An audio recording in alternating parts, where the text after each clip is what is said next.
নমস্কার, অ্যাস্ট্রোলজার জয় শাস্ত্রী।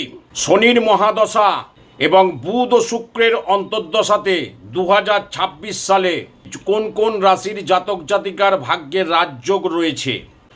শনির সাথে বুধ এবং শুক্রের সম্পর্ক বন্ধুত্বপূর্ণ, তাই শনির মহাদশা চলাকালীন যখন এই দুই গ্রহের অন্তর্দশা আসে তখন ব্যক্তি তার কঠোর পরিশ্রমের পূর্ণ ফল পেতে শুরু করেন। এই সময়ে এসে কারা শুভ ফল পাবেন?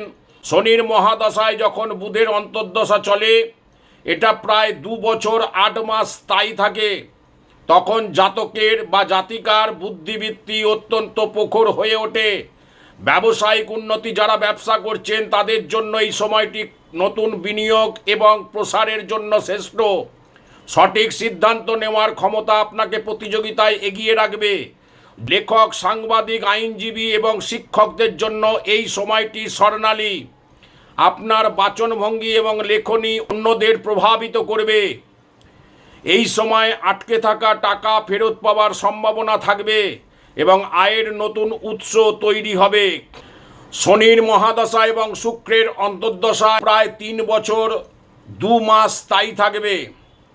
এই সময় নতুন গাড়ি, বাড়ি, জমি কেনার স্বপ্ন পূরণ হতে পারে। দীর্ঘদিনের বৈষয়িক অপূর্ণতাগুলো পূর্ণ হবে। কেরিয়ারে উচ্চ পদ হবে এবং চাকরিতে পদোন্নতি হবে। উচ্চ বেতন পাওয়ার আশা করতে পারেন। সামাজিক মর্যাদা বহুগুণে বৃদ্ধি পাবে।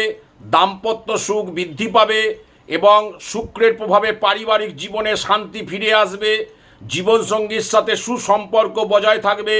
অবিবাহিতদের বিয়ের যোগ তৈরি হবে।